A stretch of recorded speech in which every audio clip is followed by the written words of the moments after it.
مرحبا. كيفك حنا؟ أهلا. الصوت واضح؟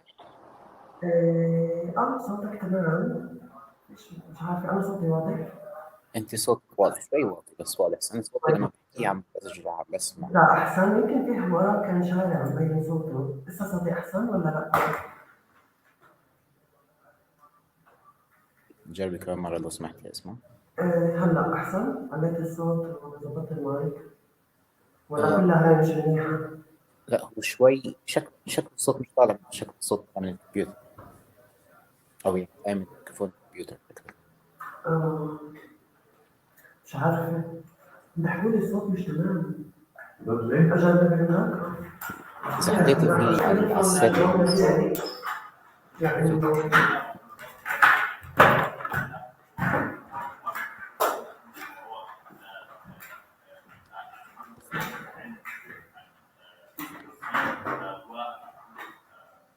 كيف السمع؟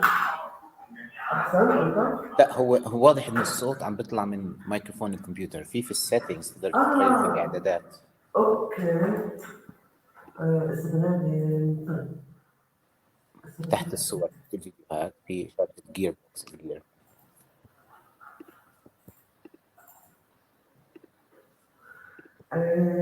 طيب هلا عبالنا أظبط الصوت.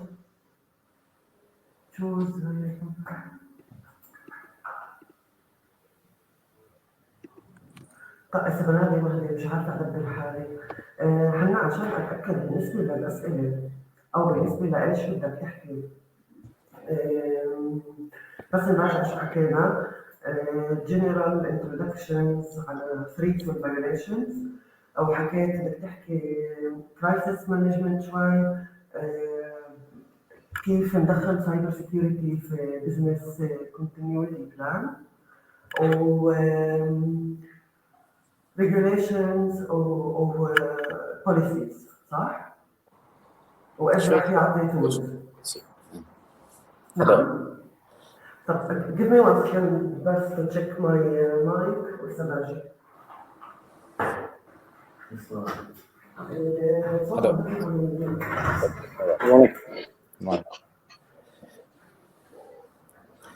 Do you mind? I want to share my screen. Can you just confirm it's fine?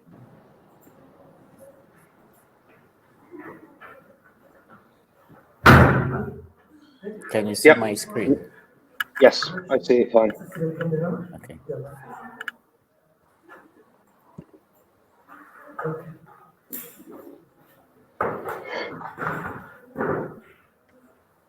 أنا نطلع من الكمبيوتر مش من لازم أضبط السيتنجز وأنا هون معقول.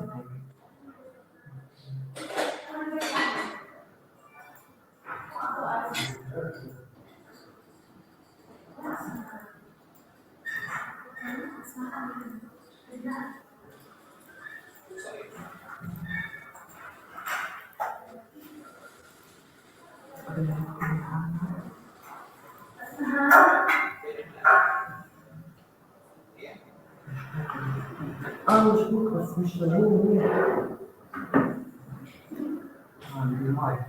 ما خصش كذلك المكان. هو بقول لي الصوت عم بيطلع من لا الصوت تمام يعني الكمبيوتر. بلكي خصه من اللابتوب شيء؟ نعم. انت فاتحة اللابتوب كمان؟ لا. اوكي. بلكي فاتحة الصوت اللابتوب. إسا طيب وحتى أنا لازم أحكي معهم قبل ما يدخلوا العالم. هلو. هلا مسموعة أحسن. And how I sound. Hello.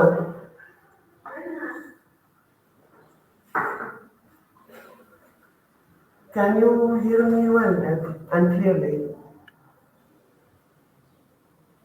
There's quite a lot of echo. Yeah. There's a backup.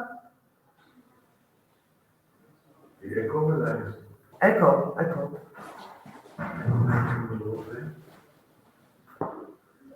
Still there's an echo. هلا بعد الصوت فيه echo. منيح هيك. That's good. Okay. شكرا. Thank you for joining us. Let's go fast. That's about what each one of you will say or will talk. I think it's better to start with Hannah. And then Ed, you can highlight things and you can highlight things and provide it with useful tools and etc. But I'm not sure how to divide it yet.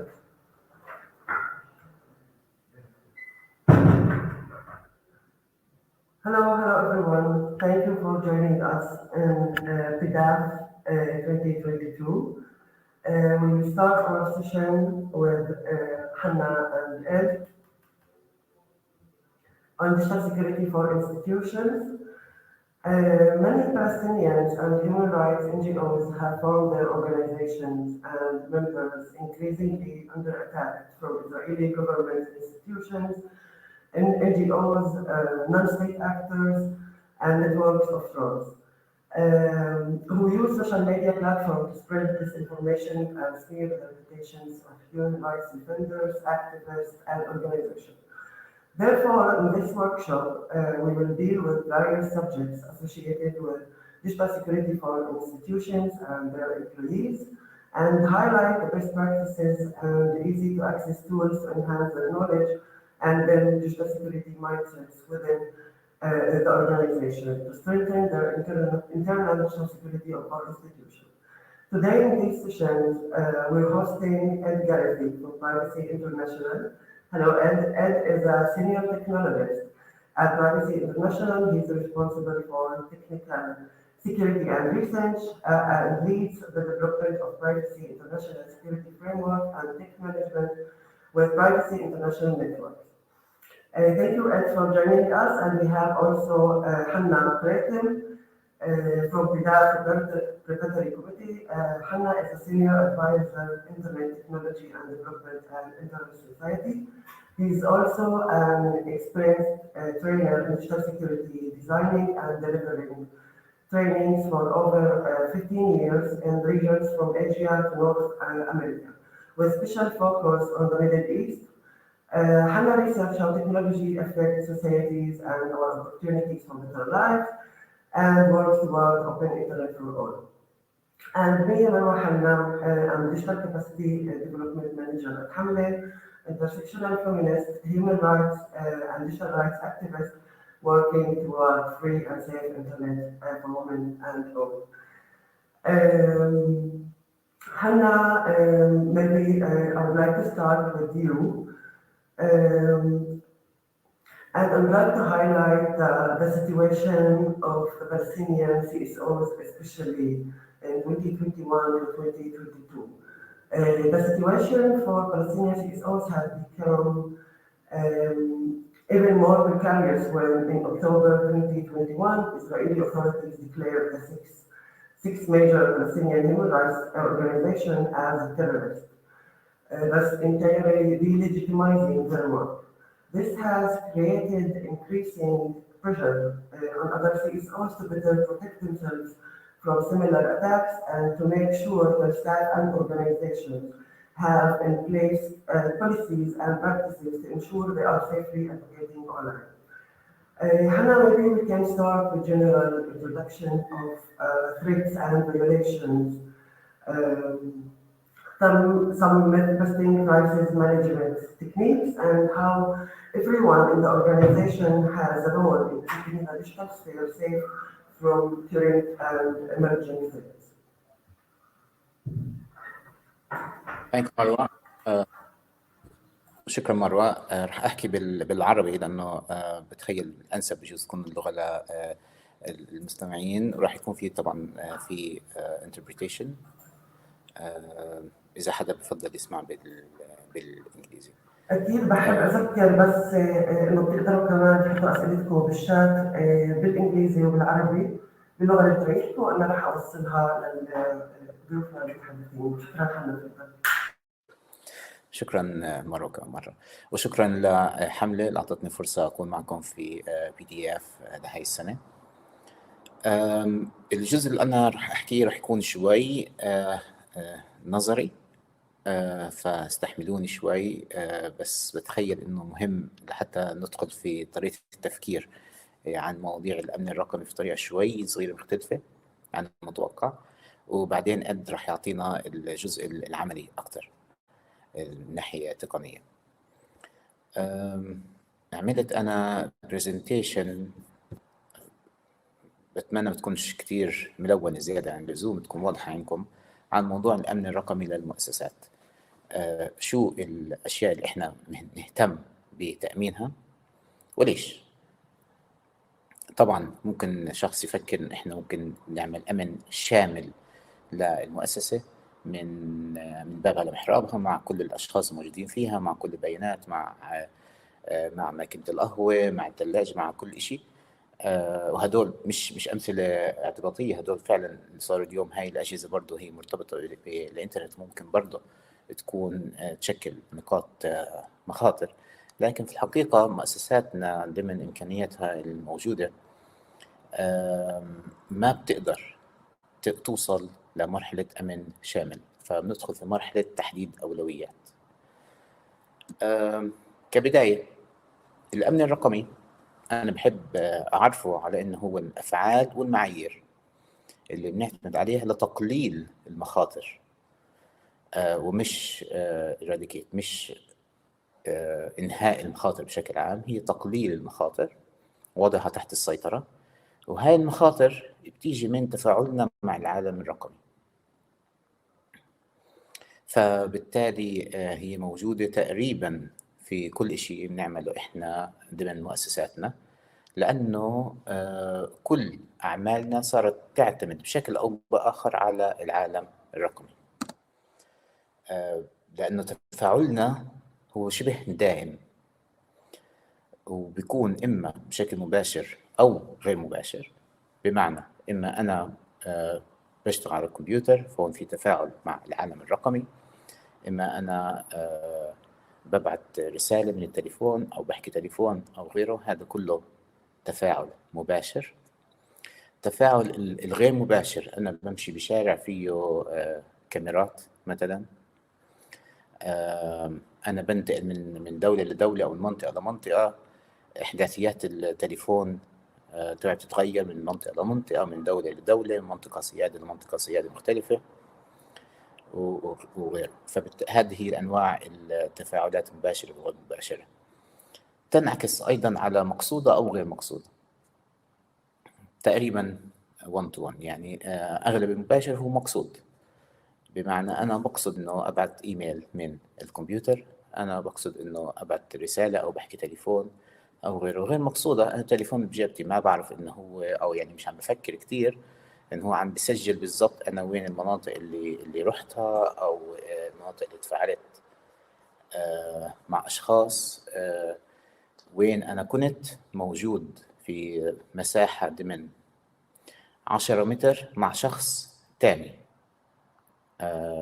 لأنه تليفوناتنا صدفت إنها شبكت من مناطق قريبة من بعض. فهاي برضه هاي تقع ضمن التفاعلات الغير مقصودة. كل التفاعلات بغض النظر شو ما كانت ينتج عنها بيانات،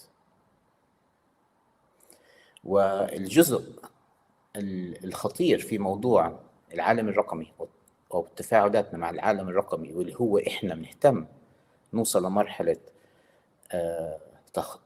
تقليل المخاطر أو تخفيض المخاطر، هو ناتج عن هاي البيانات، لأن هاي البيانات قد تعرضنا للخطر. رح نحكي أكتر شوي كيف ممكن البيانات تعرضنا للخطر كمان شوي، لكن هنا بجوز بسوى نفكر شو يعني بيانات. البيانات هي كل كبسة زر نكبسها على الكمبيوتر، كل رسالة، كل محتوى بنعمله، أو كل بيانات وصفية لتفاعلاتنا الرقمية. نقدر نصنف البيانات لنوعين أساسيات: محتوى أو بيانات وصفية. المحتوى هو إذا أنا ببعت إيميل، المتن تبع الإيميل هو المحتوى، هو الرسالة نفسها. البيانات الوصفية هي البيانات التي، أو بالإنجليزي الميتاداتا، هي البيانات التي تصف المحتوى: من وين رايح، أو لوين رايح، من وين جاي، إمتى أنا بعت الرسالة، إيش نوع الجهاز اللي بعتت منه الرسالة، الشخص اللي استلمها وين كان موجود لما استلمها، شابك على أي شبكة، هو موجود ضمن حيز فيزيائي إلى مؤسسة معينة أو في الشارع أو غيره. نقدر نحكي برضو عن مكالمات التليفون أو مكالمات الواتساب أو رسائل الواتساب. إحنا بنفكر دائما إن رسائل الواتساب هي محمية بالتشفير بين النهايات أو end-to-end encryption، وهذا بخلينا نحس بنوع من الأمان في التعامل مع الواتساب. وفعلا البيانات اللي إحنا بنبعتها من خلال الواتساب إلى حد ما هي محمية، يعني قد رح يحكينا بجزء أكثر عن هذا الموضوع. لكن البيانات الوصفية فيما يتعلق بهذه الرسائل هي غير محمية، هي غير مشفرة بالضرورة. فبالتالي شركة ميت عندها وصول إلها، و اللو انفورسمنت أو الأجهزة التنفيذية أو الجهة التنفيذية في الدولة برضو غالبا إلها وصول إلها، سواء من خلال الوصول ل شركات تزوير خدمات الإنترنت أو من خلال التواصل مع شركات زي ميتا أو هي الشركة الأم لواتساب. إذا أنا ببعت رسالة مسج على الواتساب، البيانات اللي بتكون مرتبطة بهاي الرسالة تشمل الجهاز أنا بعتت منه، الوقت، لمين يبعتها ضمن مجموعة أو بشكل مباشر، ضمن مجموعة من أشخاص موجودين في هاي المجموعة بشكل مباشر، لمين الشخص اللي أنا بعت له هاي الرسالة، هل استلمها، قرأها، وقديش أخذ وقت ليتفاعل معها، بمعنى إنه للخطوة اللي بعدها. قد تشمل أيضا قديش وقت أنا أخذ من ده أكتب الرسالة، قديش الوقت اللي أخذه الشخص الآخر ليقرأ الرسالة. تشمل حجم الرسالة، هذا شيء كتير مهم، سواء أو حجم المحتوى.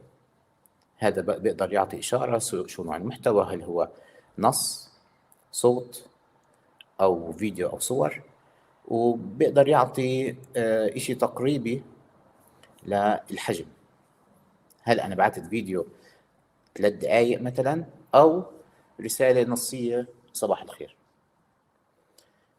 فبالتالي هاي البيانات الوصفية هي تصف الرسالة اللي أنا بعتها، مش بالضرورة بتبين المحتوى الكامل للرسالة، لكن تقدر ترسم صورة واضحة عن نوع التفاعل اللي صار من خلال هاي الرسالة. فبالتالي سواء كنا احنا نحكي عن محتوى أو بيانات وصفية، في ضرورة لا نهتم فيهم.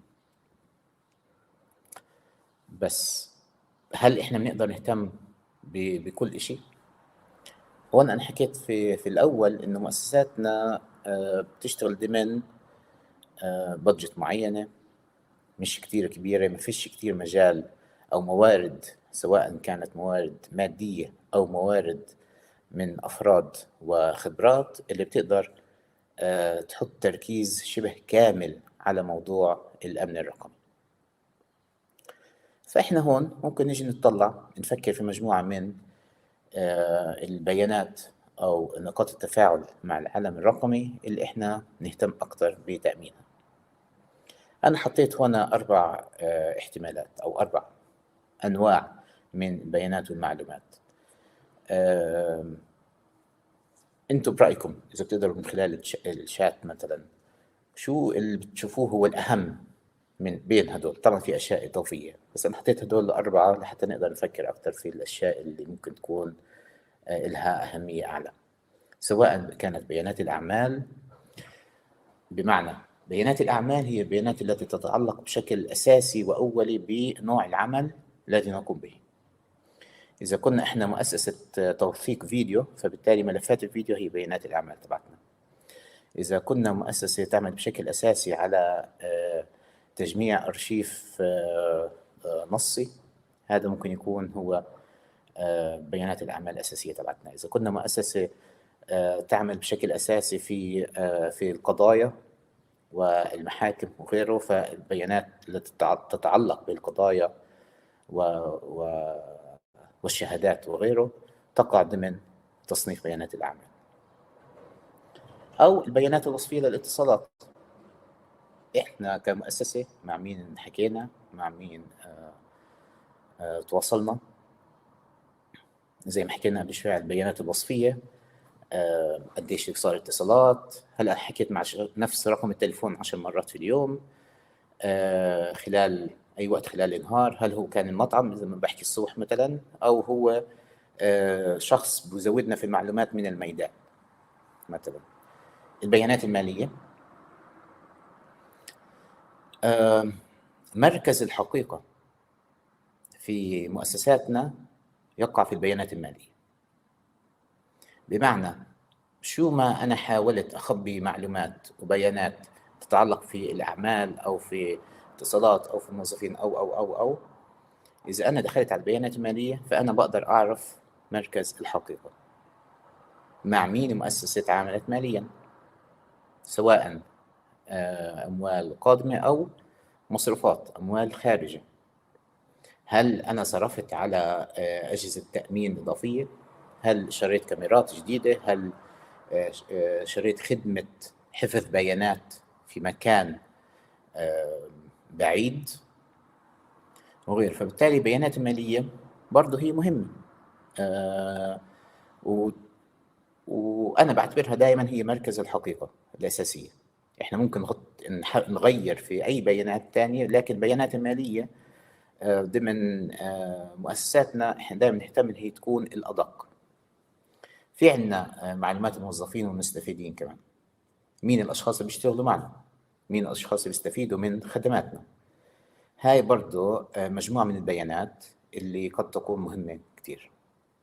فبعرفش إذا بتقدروا مثلا في الشات شخص أو شخصين يحكوا لنا شو بين هدول، شو اللي بتتوقع هو الأهم تأمين. إذا كان في عندنا خيار لمجموعة واحدة من البيانات، شو اللي بين هدول ممكن نأمنه أكتر.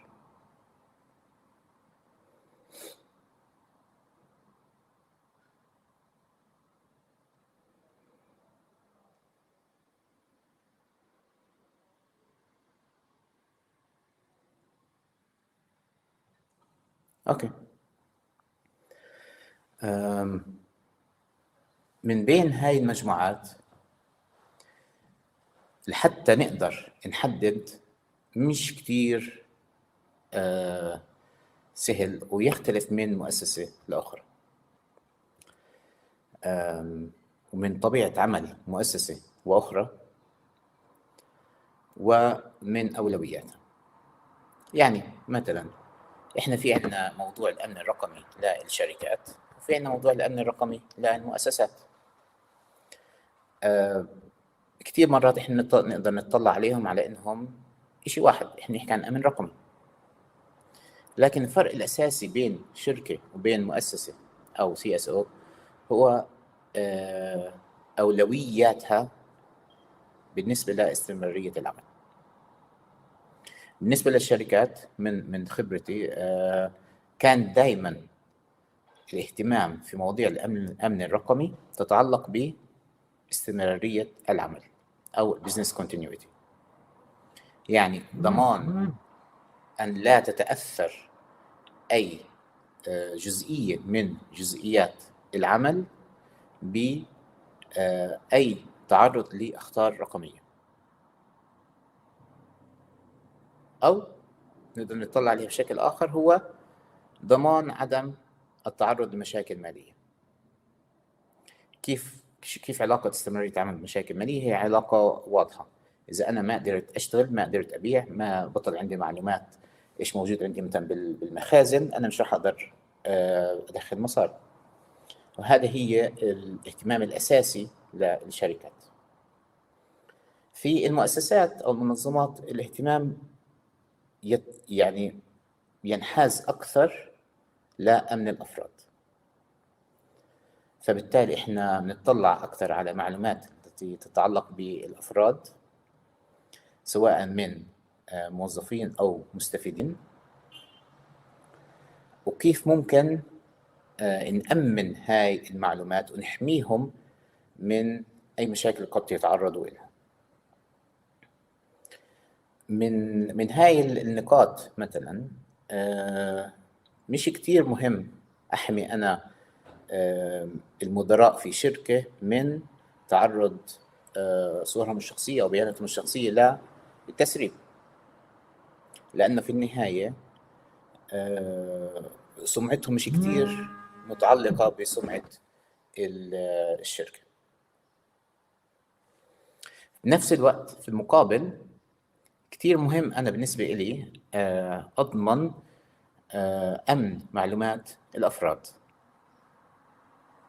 لأنه سمعة الأفراد الذين يعملون في المؤسسة تؤثر بشكل مباشر على سمعة المؤسسة ضمن الثقافة الموجودين فيها وضمن البيئة الموجودين فيها. فبالتالي برضو أمن معلومات الأفراد هو شيء جدا مهم ويجب العمل على حمايته. طيب، كيف نحدد أولويات التأمين؟ بمعنى كيف نحدد النقاط التي يجب أن نهتم بها بشكل أساسي في عالم الأمن الرقمي. في مجموعة من الخطوات وفي فعاليات ممكن نكون فيها أو أنشطة ممكن نكون فيها حتى أو تمارين لحتى نحدد هاي الأولويات. تمر أغلبها بالخطوات الموجودة قدامنا. في البداية إحنا بنشتغل على تحديد المخاطر التي من الممكن أن نتعرض لها كأفراد وكمؤسسة، واحتمالية التعرض لهذه المخاطر، وكمان مدى تأثير هذه المخاطر علينا. بمعنى أحد المخاطر اللي شفناها كتير هو أن تقوم الأجهزة الأمنية سواء بغض النظر مين هي بالوصول إلى هارد ديسكس أو مناطق تخزين البيانات داخل المؤسسات.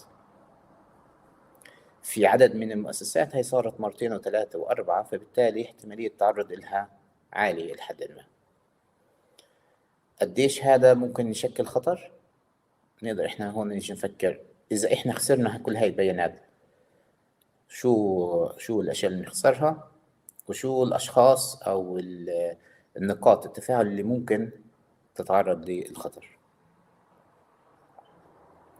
في عندنا مواضيع التواصل، سواء هل أنا قادر كمؤسسة إنه أكمل تواصلي سواء الداخلي أو مع المستفيدين في حال التعرض لأي خطر أو أي مشكلة أساسية رقمية. هل أنا عندي أي تفكير عن الاستجابة الفعالة للحوادث إذا صار فعلا حادث رقمي؟ هل أنا قادر يكون عندي خطة استجابة فعالة؟ مين أنا الأشخاص أو الجهات التي تتأثر في أي مخاطر أتعرض لها كمؤسسة؟ الناس، الأنظمة، التقنيات، سواء الداخلية أو اللي إذا أنا تعرضت لخطر ممكن هم بالتالي يتعرضوا لخطر آخر. نعمل قائمة بالمجالات قابلة للتحسين في تأمين عمل المنظمة، سواء كان استمرارية العمل أو أمن الأفراد، ونحاول نوصل لخطة تخفيف أو حل لضوابط الأمان المفقودة الأساسية. مرات إحنا نستسلم، نعرف إنه في نقطة هاي النقطة قد تكون نقطة مقتل لعمل المؤسسة. ما فيش إشي بنقدر نعمله، الإشي الوحيد اللي بنقدر لمنع هاي الخطر، لكن الإشي اللي بنقدر نعمله هو تخفيف حدة الخطر أو نتيجة الخطر، حماية الأفراد اللي قد يتعرضوا للخطر نتيجة هاي النوعية من المخاطر أو هاي الحادث المعين. وفي عندنا كمان بشكل أساسي هو موضوع إظهار أهمية الأمن الرقمي للموظفين، فريق الإدارة وأصحاب المصلحة المختلفين، حتى يصير في اهتمام من مختلف الجهات في المؤسسة في موضوع الأمن الرقمي في مختلف تفاعلاتهم اليومية.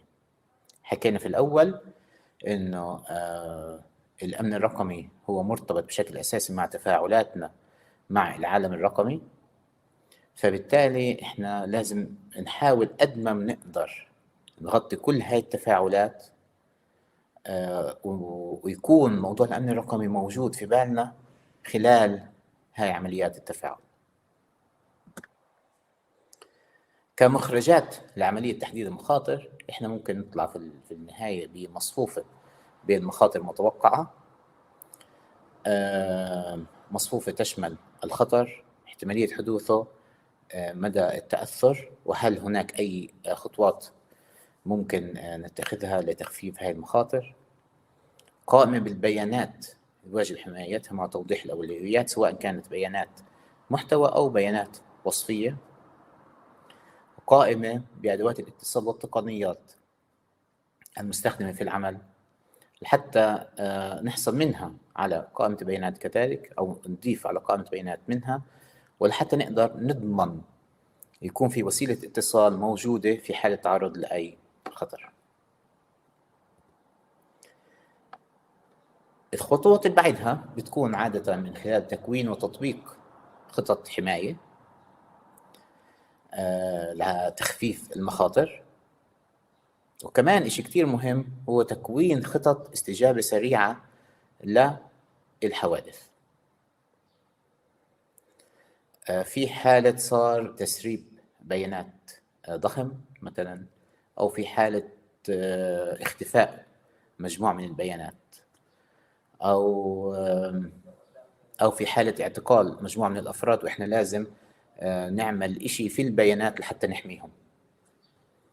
فبالتالي في عنا لازم يكون مجموعة من خطط الاستجابة السريعة. ما في حل واحد برد الجميع، في حلول يتم إنشائها والتفكير فيها بناء على طبيعة عمل المؤسسة، حجمها، شو نوع الأدوات التقنية الموجودة عندها، والأهم شو نوع المخاطر التي قد تتعرض لها. فبالتالي إحنا بنستخدم المخرجات السابقة في تحديد خططنا للحماية وللاستجابة السريعة. هلا حبيت أترككم مع إشي حلو وبالصيف يعني ممكن يكون مناسب، هو نقاط يجب التنبه لها. لازم ننتبه على قوانين حماية البيانات، سواء كانت المحلية التي تغطينا وكذلك البيانات أو قوانين حماية البيانات حيث نحتفظ ببياناتنا. بمعنى إذا أنا كمؤسسة بستخدم إيميل من مزود خدمة بريد إلكتروني خارجي موجود في ألمانيا مثلا، فبياناتي تخضع لقوانين حماية البيانات الألمانية. لما نحكي قوانين حماية بيانات هي أيضا القوانين التي تحكم متى يمكن إعطاء بياناتنا لجهات خارجية. هي صارت 11. فهاي برضو لازم ننتبه عليها ونفكر فيها لما نحدد وين نحتفظ ببياناتنا، سواء كانت بشكل محلي أو في أي دولة إحنا ماخذين خدمة منها. كثير مرات إحنا ما بنفكر في هذا الموضوع، بنحكي أوكي طب خلينا ناخذ خدمة بريد إلكتروني من جوجل لمؤسستنا مثلا، عندهم عروض ممتازة، بيعطونا خدمة ممتازة، وآي ثينك حتى إنه هلا ببلاش للمؤسسات الغير ربحية. لكن بنفس الوقت إحنا عم نحط بياناتنا سواء من بريد إلكتروني أو حتى من بيانات غيرها، إذا استخدمنا برضه خدمات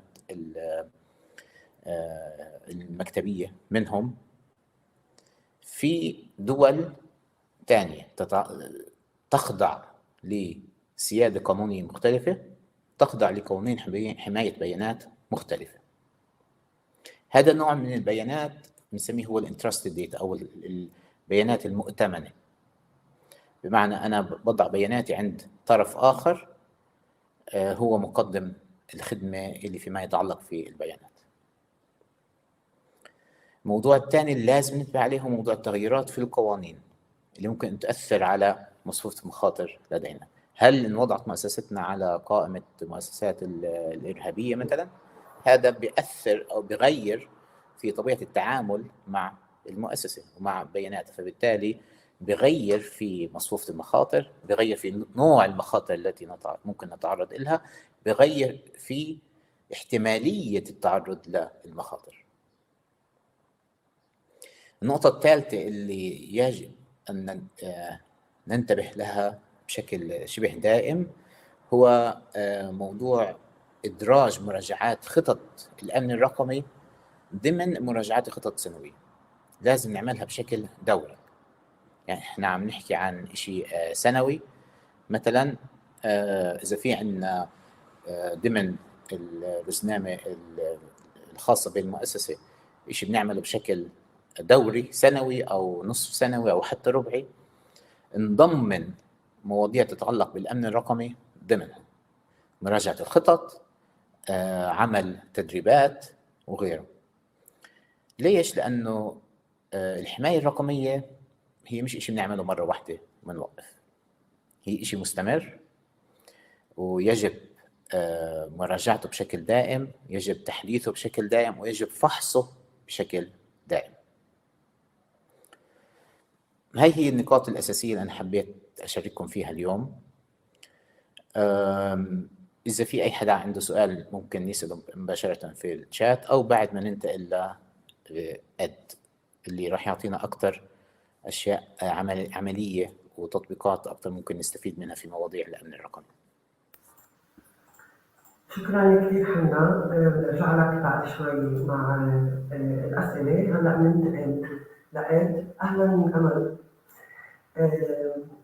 In 2022, increasing numbers of human rights organizations look to Hamle to help support them in responding or preventing online attacks on their organizations, and effort to deplatform them or have their content and accounts taken offline. The case of the six was like the wake-up call that made them prone to realize their role in protecting themselves and the organization and their impact on work. So now Ed will provide you with some useful tools and skills to protect your assets and to avoid security incidents while using reliable reference points and materials and a way to keep the balance of functionality and safety inside your organization. تفضل Ed.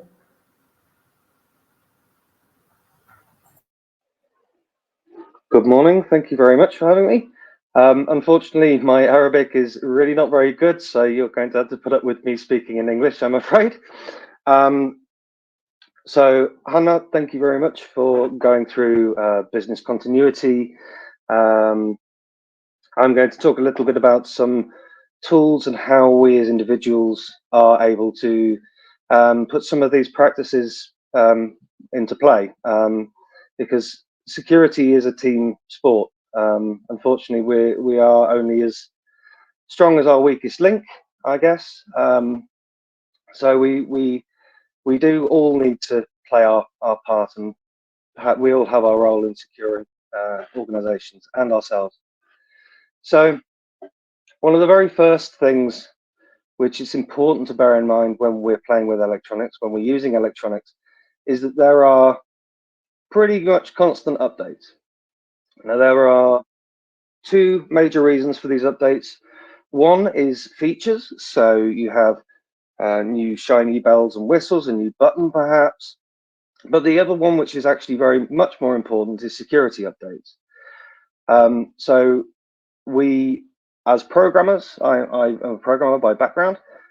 We as programmers, when we're writing code, unfortunately, a lot of the time we also write bugs.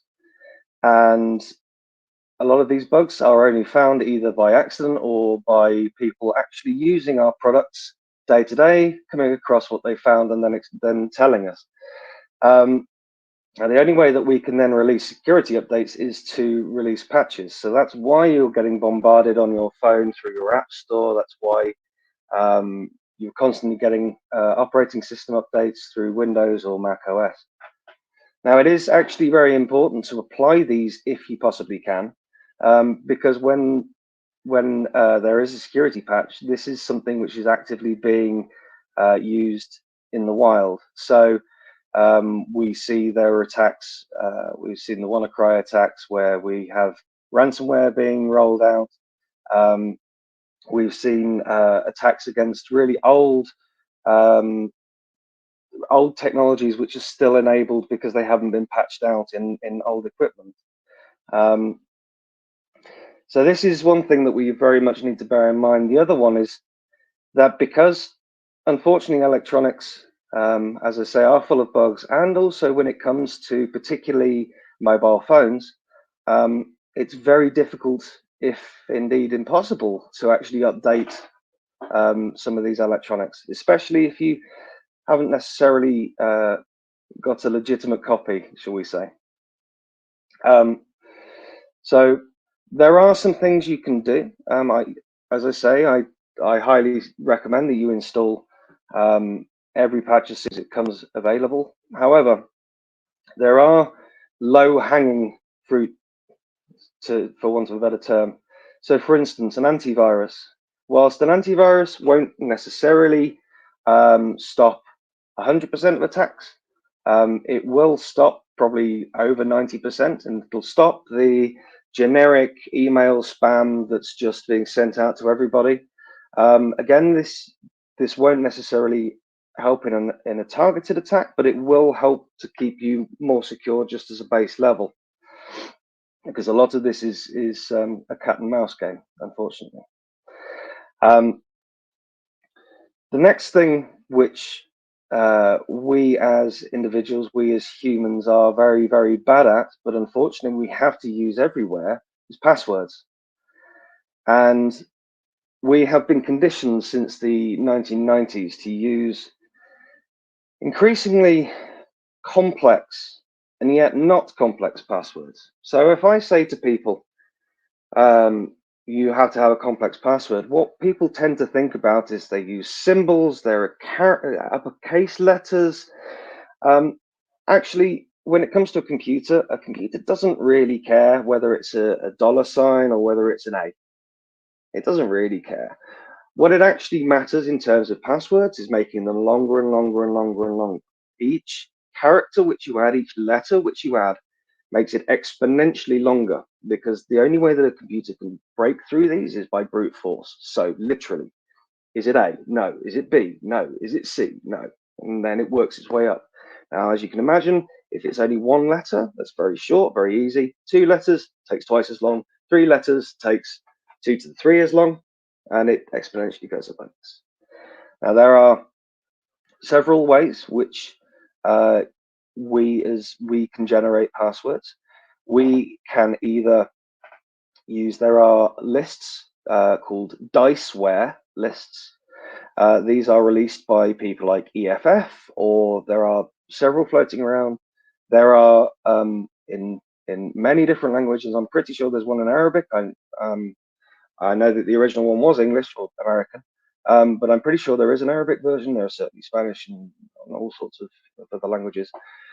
What this allows us to do is, instead of using password, football, QWERTY, 1, 2, 3, 4, 5, 6, it allows you to have 3 random words, because it's much easier for us to be able to remember 3 random words than it is to well, basically otherwise we just use the same password everywhere, don't we?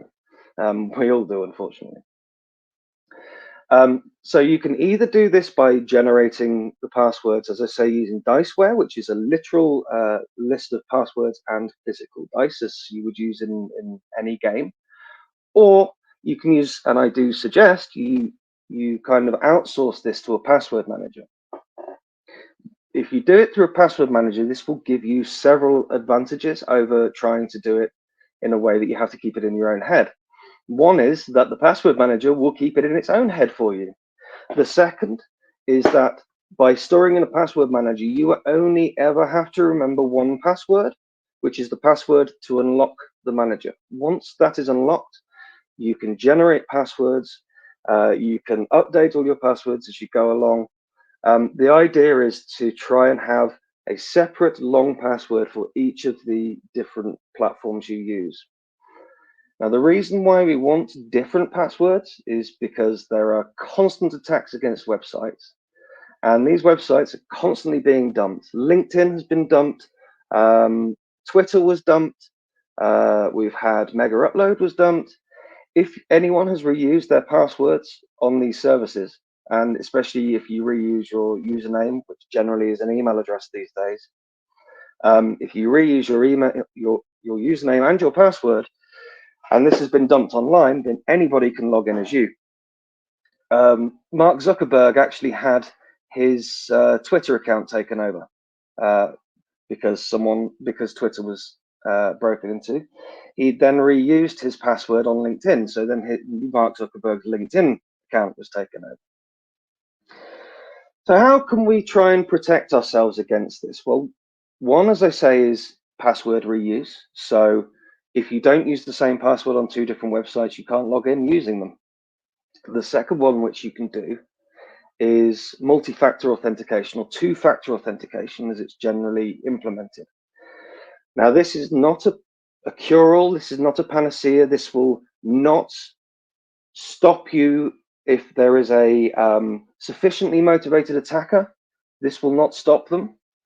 But what it will do is it will stop your account from being broken into just because you've reused your password, or because your password was something very short, very easy to break into, or something very common, because again, we tend to use very similar passwords.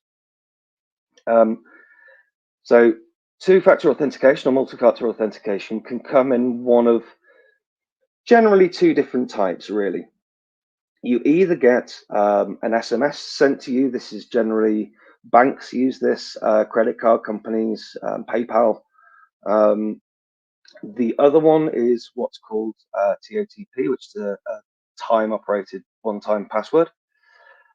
These are generally 6-digit long, so 6 numbers, and they change roughly every 30 seconds.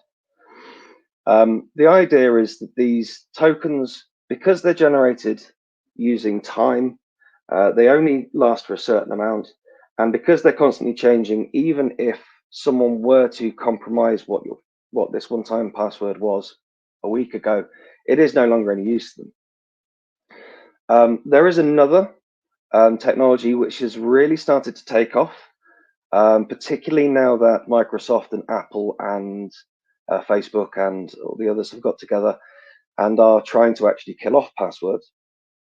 And that is technologies like FIDO or U2F. These are agreed international standards which allow you to use a physical hardware token, which could be your mobile phone over Bluetooth. It could be like I have here, a physical hardware USB token that looks a little bit like a USB drive, or they can. It can also be handled by password managers as well, I believe, FIDO. So this is being rolled out as we speak. This is actually, FIDO 2 is a fairly new technology. There are several variations. This is kind of standing on the shoulders of giants, if you like. But this is going to become more and more ubiquitous, and hopefully is the end of passwords. We shall see. Now, unfortunately, physical keys like this obviously cost money. This one is it's quite a special one. This one here is about $75 US. However, there are cheaper ones, and I'm hoping as it becomes more used, the prices will go down. At the minute, you can pick up a hardware token for around $25 to $30 US. But as I say, I'm hoping in the future this will actually continue to go down as more and more services start to support them. So that's a little bit about passwords, and that's a little bit about multi-factor authentication. Okay. So the next thing I want to talk about, and again, it's going to have to be very brief because I don't have huge amounts of time, is encryption. We talk about encryption a lot, but what do I actually mean? What do we mean when we talk about encryption? So for the sake of this conversation, there are two different types of encryption, which I'm going to talk about. There are two basic types of encryption. You've got symmetric encryption, which is where you and I share the same password. And this is, we've agreed in advance. You'd see it as it's either a Caesar cipher or a shift or whatever way. You can do A equals 1, B equals 2, C equals 3. We agree that we have a shift of 2. So now A becomes 3, B becomes 4, C becomes 5. In order to undo that, you then take the 2 away again, and then you come back to A equals 1, B equals 2, C equals 3. So this is, as I say, what's known as symmetric because you both share the same key. This is used everywhere pretty much. This is so when I look at the top in Hopin and I see we're on HTTPS, that is symmetric encryption. That is using one type of encryption. So this HTTPS has encryption between my laptop here and the server running Hopin. Okay, so what that is designed for is to stop eavesdroppers from listening on the wire as it's being transmitted and being able to listen into the conversation. There's a second type of encryption, which is asymmetric encryption. Asymmetric encryption uses some very, very fancy maths. It's actually not particularly difficult, but it is very fancy. In order to have two mathematically connected, inextricably linked numbers, which are able to reverse the process of the other one, but you can't derive one from the other. We generally see this as implemented as PGP. Most people, when we've seen it, will be familiar with PGP's public-private key. Now, asymmetric encryption is also used in WhatsApp and Signal. It's part of the end-to-end bit. That's part of the way that it gets end-to-end is by the asymmetric encryption. So only if Hannah and I were talking to each other, only he has his private key and only I have my private key, and we can be sure that the other one has written what they've written and that WhatsApp can't see what's happened in between because they don't share that key. Okay. So the two different types of encryption, as I've outlined them there, are effectively encryption to stop eavesdropping on the wire as it's being transmitted, which is the symmetric encryption, and asymmetric encryption, which is designed for generally for passing messages. It's asynchronous as well. So if I were to send a message, it doesn't matter that it's not opened for however long. It can still be opened on the other side using another key. So those are the two types of encryption which we talk about. So generally, when we are trying to send information to each other, when we're trying to send data, whatever, to each other, the last thing we want is someone else to be able to intercept either on the wire or to be able to read the message as it's been sent and decrypted. Now, part of the problem which we have is that obviously when things are still in ciphertext, it's not very useful for us to be able to read. So part of the problem we have is we actually end up decrypting these messages to be able to read them. and then we store these decrypted messages on our phones or on our computers. The problem is then, for all of the fancy encryption, all of the multiple layers which have been used, all it takes is for this to be taken off me and a 4-digit PIN. So what can we take from that? Well, I guess the thing you can take from that is don't store anything you can't store, you don't need to store. If you're traveling somewhere, don't travel somewhere with anything that you can't have taken off you. If you're going through a checkpoint, you never want to be in a position where you have to choose what you're giving up.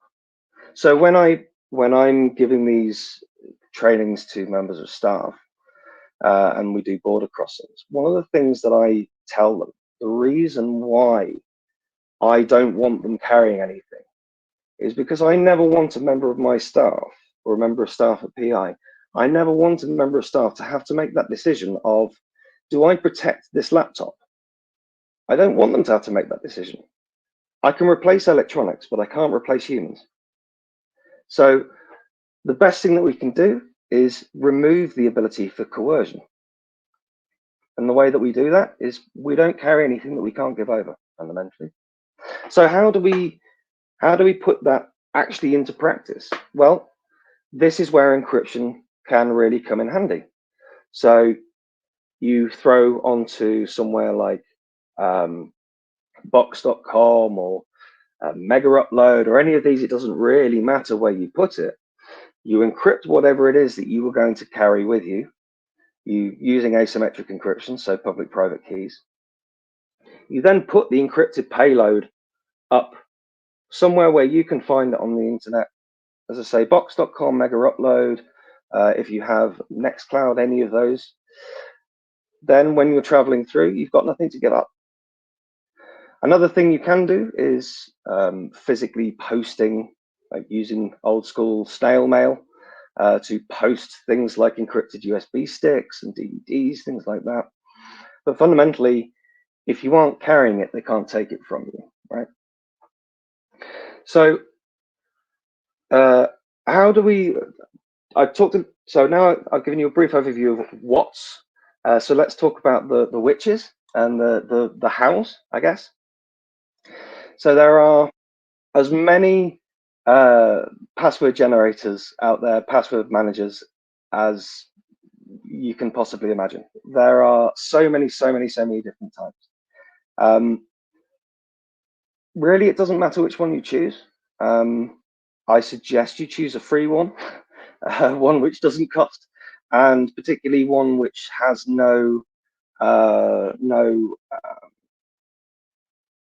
doesn't stop you from running across multiple platforms or across multiple devices without charging. So we used to use, at PI, we used to use 1Password, but now they have moved on to some sort of subscription model, which is just not worthwhile. So we use KeePass, which is free open source, and there are several implementations, both mobile, Apple, Android, you name it, there is an implementation for it. Can you please write it on the chat, Ed, the KeePass? Because there's more than one program. Yeah. There you go. So that's one which you can use. These days as well, web browsers have come on an awful long way. So it used to be, until fairly recently, about 18 months, 2 years ago, I think, it used to be that the password managers in your browser were literally fairly dumb. All they did was they remembered which password you put in. They generally didn't have any sort of master password. You didn't have to have any credentials to be able to use them. It would just say, I have a password for this website, I remember it, I'm going to put it in. Now, Firefox specifically is a lot better at this now. It has an inbuilt password manager which does encrypt. They have a Firefox profile, which is an end-to-end encrypted profile, which is encrypted against your password. And that will store things like your history and your favorites if you really wanted to store those, but will also store your passwords and allow you to move them across if you've got a laptop, a desktop, whatever, because it's stored in the profile. Another one that you can use, so PGP, as I say, is one of the Phil Zimmerman. It's one of the old stalwarts of encryption. There have been great strides made in the last few years to actually make it a lot more user-friendly, because unfortunately PGP was written by mathematicians for nerds, and unfortunately that does actually make it very easy to get wrong. It's not very easy to use correctly. However, Thunderbird, again, another Mozilla product, Thunderbird have got together with the I forget what they're called, I can remember the logo, P equals P or whatever it is. This uses a very similar technology, I guess, to the way that things like WhatsApp or Signal do their key exchange, in that instead of you actively going and generating your key and having to send your public key with everything you use, or with everything you send, Thunderbird will actually do this for you. It will generate the keys in the background if you don't already have one. It will send them up to your public key up to a key server so that there's a public record of this. And again, I believe you can actually store it as part of your profile, although I would suggest you don't necessarily want to do that. So this, one of the beauties of that is that it means that you can send encrypted email. Now, part of the problem with encrypted email, as we know for anyone who's used it, is that the only part of the email that gets encrypted is the content. There's a lot of metadata around email. It has to know where it's coming from, where it's going to. Also in there, it'll tell you which server sent it. It will have timestamps of where it was sent. It will have, if it's been virus scanned, it'll tell you sometimes which relay server it's hit in the middle. There's an awful lot of metadata. So you do need to bear that in mind if you're emailing. And another thing which email doesn't hide is the physical size of what's inside. So one can tell if it's a short message, a long message. You can generally tell if it's going to be something like an image or an attachment just based on the size. So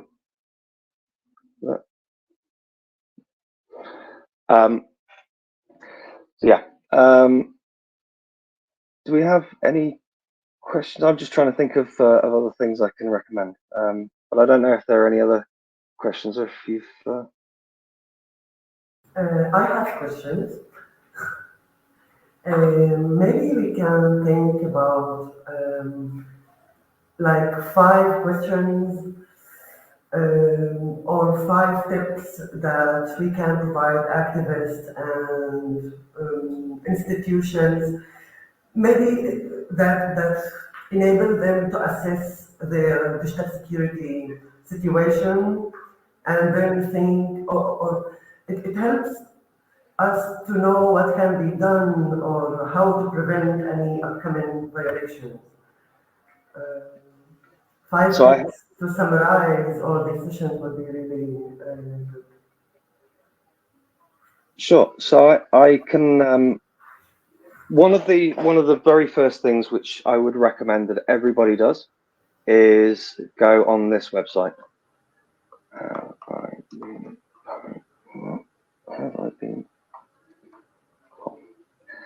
HaveIBeenPwned.com. This website is effectively a repository of hacks, dumps, leaks of email addresses and passwords. This isn't to say that you can go on there and find out people's email addresses and passwords, more that this is an alert service to say, hang on, your email address has been leaked and your password that is associated with that email address has been leaked. We can do this as an individual. I do this as an individual. I've appeared in several leaks, including Twitter, LinkedIn, a few others that I didn't even remember that I was on, frankly. you can also sign up as an organization. So if you, for instance, whoever owns Hamlet.org, your administrator would be able to sign up and see any email address at Hamlet.org has appeared in one of these dumps. So this is very, very good at, again, the problem with this, of course, is it's reactive, but it's a very, very good service to be effectively informed that you have appeared in a leak somewhere. There's another one which I'll find. I don't know, Hannah, if you have any.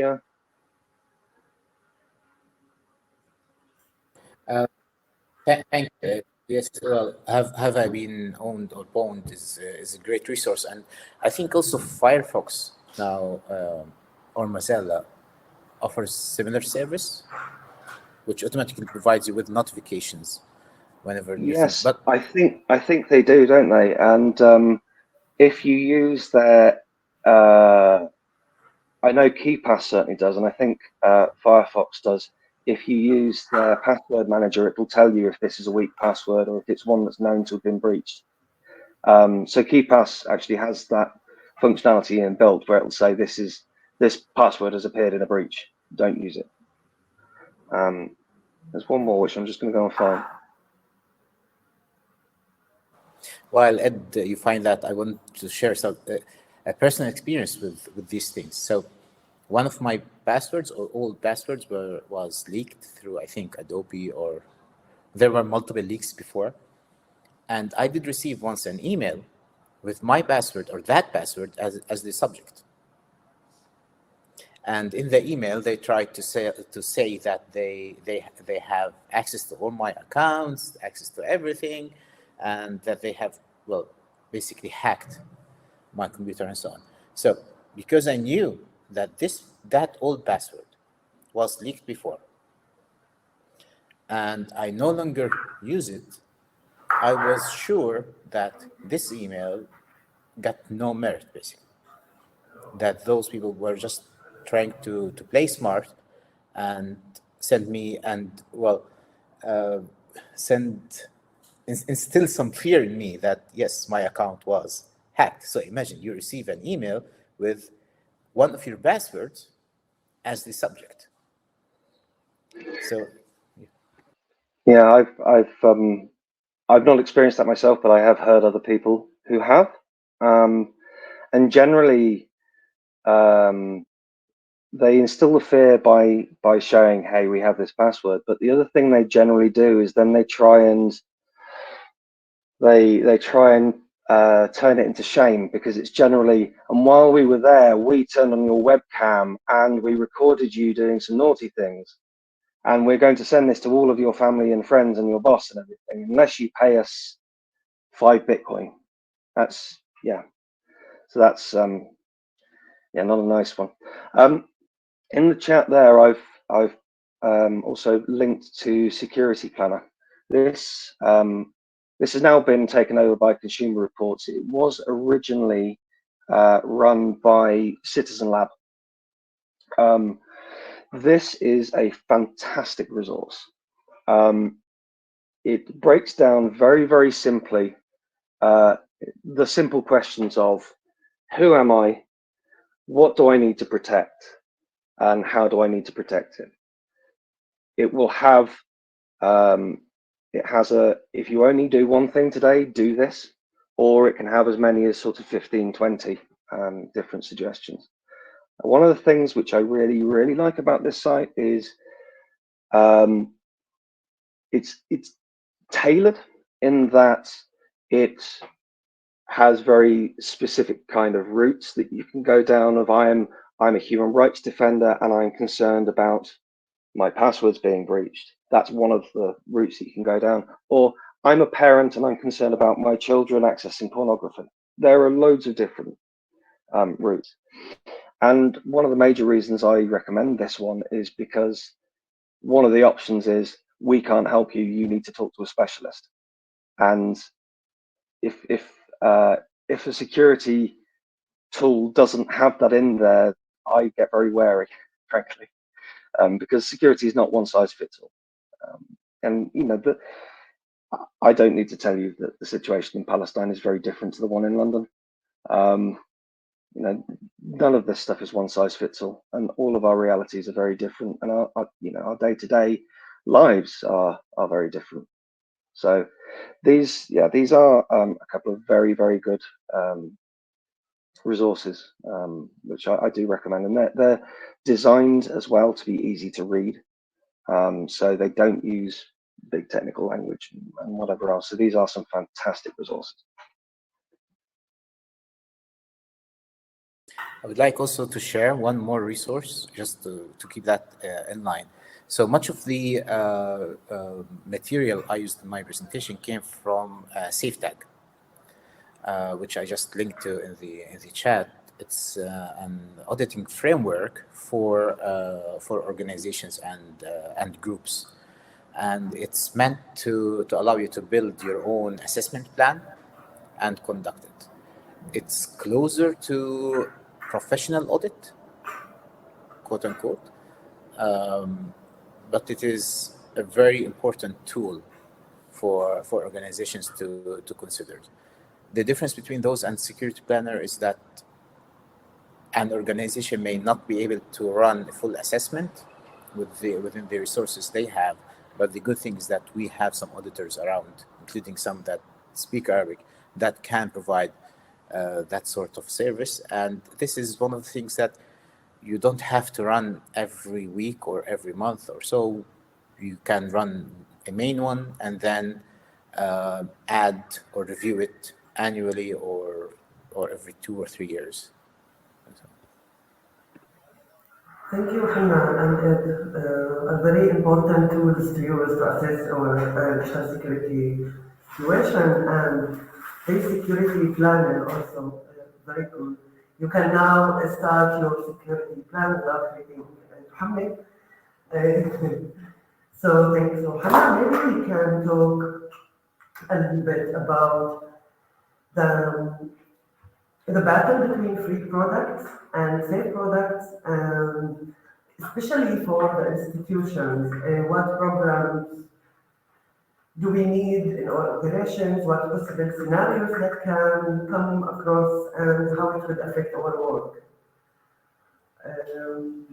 This battle is something that we face a lot here in Palestine, especially because of the low budgeting inside the organization. So the organization usually need to find solutions, and some of them inside a real battle between the products. So maybe we can provide them some advisement.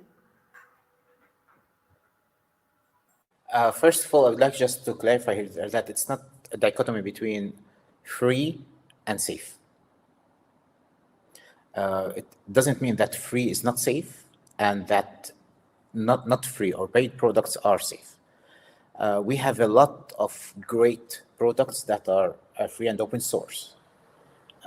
Software that were audited, that were reviewed, their code base was reviewed, and they were proven to be secure. One of the examples is Signal. Signal is a great example of a product that we do not pay to use, but it is proven more or less to be safer than many other alternatives. If you're talking about business suits, I guess that was closer to what you were talking about, the solutions that the organization as a whole would adopt, like email services or finance software or something like that. Then I guess it will be a case-by-case scenario to review the importance and the risk vectors that are associated with using different tools. I would recommend against using any cracked software. I know it is common in Palestine. Cracked software is never free. It usually comes with payloads of viruses, tools, and so on. Plus, most of it does not allow you to update. So Ed mentioned the importance of being up to date, not only to get shiny bells and whistles and features, but also to get security patches. Cracked software is limited in that terms. You will not be able to update it, or most of it, as well as you have no idea what you got as part of that package. Usually, or not usually, but many times it includes tools that allow for espionage or basically malware. So that's one thing I would recommend against. Google offers a decent service for emails, I would say. They encrypt by default within the Google sphere. So if you send an email to another organization that uses Google services as well, if I'm not mistaken, please correct me here if I'm wrong, it will be encrypted. But you can always add, yes, I believe so, yeah. But you can always add end-to-end encryption to those. Yeah. Are there any specific use cases you wanted to discuss software about? Is it communication tools? Is it finance? Is it, I don't know. Do you have any specific question? Maybe from the audience, if they would like to have any question about a tool for their own business. While we wait for that, one thing I meant to mention and completely forgot to, when we set up laptops, one of the first things that we tell people when they're setting them up is you have two accounts. You have an administrator account, and then you have your day-to-day user account. Now, this is it's a pain. It is a pain. Every time you want to install some software, you have to log in as the administrator, you have to do it through there, and then you have to log back out as your user. However, the reason that we highly recommend, I think is probably the best way to put it, the reason we highly recommend, yes, the manager does not need admin account. The reason we recommend that day-to-day usage of your laptop, your computer, whatever, is done under just a normal user account is because if you were to have malware, ransomware, encryptor, something like that, it's only able to affect what the user account is able to affect. So if you are logged in as a day-to-day user and you get ransomware, you're going to lose your documents probably, but you'll lose your documents and that's it. If you're logged in as the administrator, you lose everything because the administrator has right access to everything.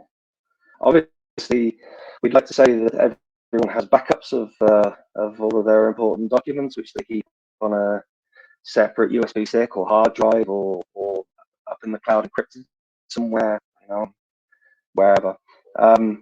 It doesn't tend to happen, but that's why we recommend that you run as a user, just purely because you can't damage something that you can't override. Another thing, just also on this, I'm very proud at PI, Privacy International, that we have a no fault reporting mechanism. So we're humans, we all make mistakes, it happens. We're constantly being bombarded with spam, with phishing attacks, and all sorts of stuff. And we tell our staff that if they make a mistake, because we make mistakes, I've made mistakes, it happens. But instead of trying to hide it, cover it up, come and tell us.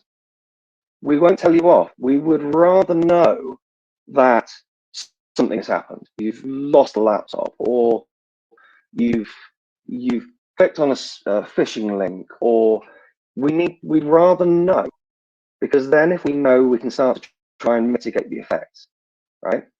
If it's covered up, then we're in trouble.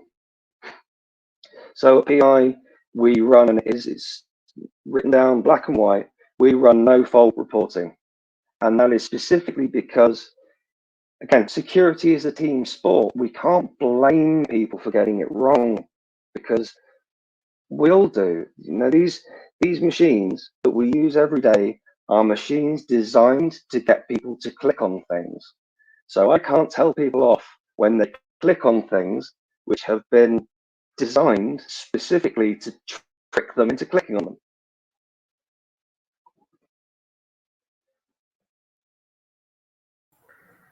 Thank you, Ed.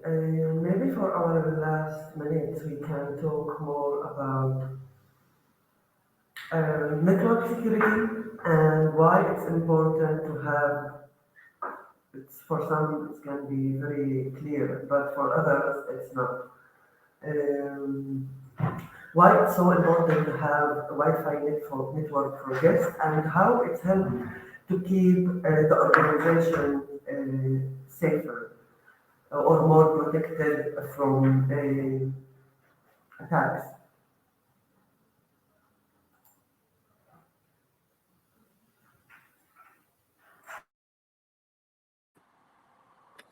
Okay. I wasn't sure if that was a question for me or for Ed, but I'll have a stab at it. For both. Okay. We always have trust in something. There is some sort of trust anchor somewhere within our communication, and many times we think of the network as a secure aspect, and we think of the internet as well as a secure aspect, and our local network as a secure aspect. We don't really think about much about how secure it is. We just trust it. But the problem here is that it is not always secure. Unless we run in an air-gapped environment, which means that we are not connected to anything outside of our organization, then we can always expect that there will be gaps somewhere that someone can use to access to our network. I always say that the weakest link whenever it comes to networks or to computers generally is somewhere between the keyboard and the chair. So it is the person that is using the computer systems. And many times people give access to others intentionally or unintentionally. Sometimes by clicking on malicious links that would open gaps in the networks to allow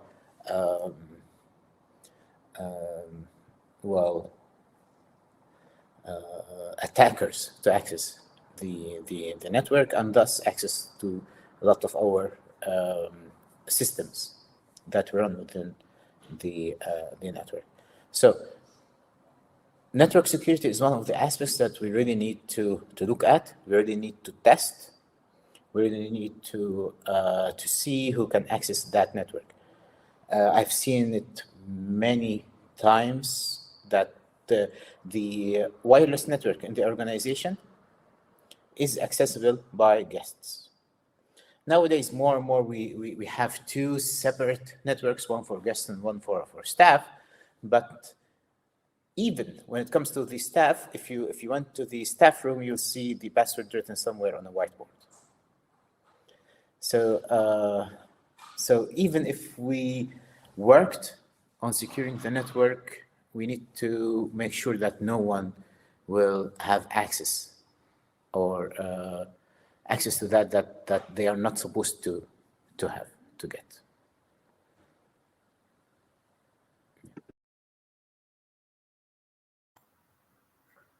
Shukran, Hannah. Ed, do you like to add something at this point?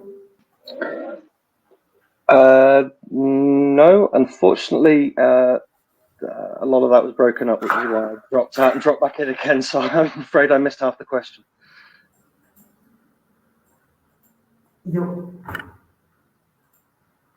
You missed up the question, you said? It wasn't a new Yes, question. sorry. We were talking. Oh, I asked Hannah and you to talk about network security and how it can affect or how it can what the organization can do to prevent their network from attacks, or why it's very important to keep the guest networks separated from the staff network inside the organization. Okay, perfect. Yes, sorry about that. Yeah, my browser started to lock up, so everything went a bit robotic. Yes, I have also regularly encountered staff and guest Wi-Fi's being one and the same. One of the things which there are technologies out there that you can use, but it depends. Again, it's the vast majority of security, whether it's kind of information security or anything else, is what do you have, what do you want to protect, who do you want to protect it from? So on the one side, you can have, Wi-Fi, for instance. Part of the problem with Wi-Fi is because it's broadcast, anyone can sit kind of somewhere near your office and try and break into it. We saw out in the US, who was it? It was Primark or whatever the US version is. Someone sat outside with a cantenna and just stole hundreds of thousands of credit card details as they were passing through the system, because it was all done on Wi-Fi.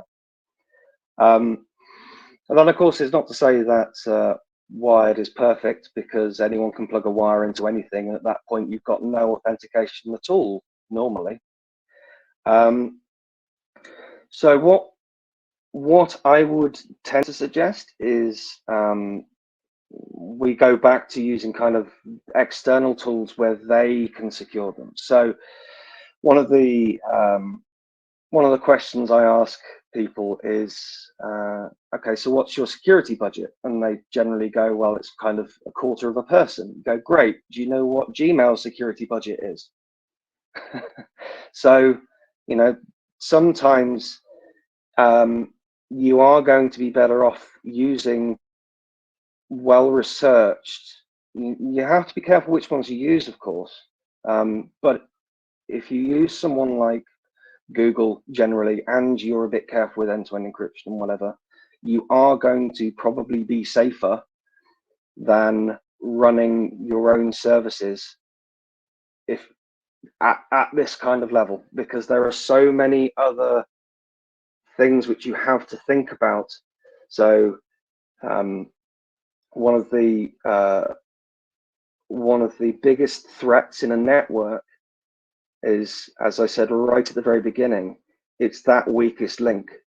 So printers, for instance, when was the last time anyone in here updated the firmware on their printer? Well, mostly, one, I don't want to update the firmware on my printer, because if I do that, it means I can only use genuine cartridges, which cost 3 times as much.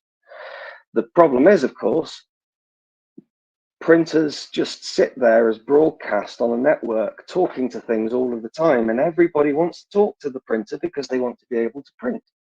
So if you want to gain a nice foothold into an organization, you go and sit in the printer, and this happens. Hacking Team was taken over because someone managed to break into an Internet of Things device, and then they were able to move laterally and ignore all the really sophisticated firewalling. They've got all these layers upon layers upon layers upon layers of encryption and all these keys and all these other things. But they had an Internet of Things device that was plugged in, and someone just broke into that and moved across. And that's another problem with a lot of these devices which we buy online. We want them to be kind of plug and play. So we plug them into our networks and they go. But this could also be a security risk if you're buying cheap IP cams from China, for instance. Who's on the other end of this thing? Yes, in that regard, accessing network does not mean that the intruder would have access just to the files and so on. I did an experiment once. I went to an organization, connected to their guest network, and then I was actually able to enumerate and see what IP phones were on the network. Accessed one of the IP phones, turned ringer to silent, and turned auto respond to on. And I just called the phone from outside the organization, and I could listen to everything in the room because the phone was automatically open. The line was automatically connected, and I turned the phone into a listening device without doing much, actually. So yes, it can also do that. It's not only about files.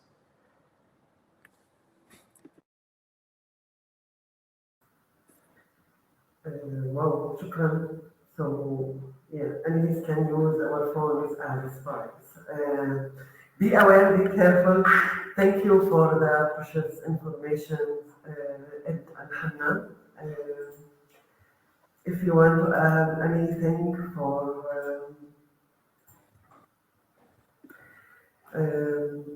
okay, thank you for this workshop and the precious information. And thank you for joining PDAF, everyone. Stay with us. We will start another session in 4 minutes about using photography for mobilization and organizing. شكرا للجميع. شكرا حنا. شكرا إد. وإلى اللقاء. Thank you. Bye. Shukran. Bye.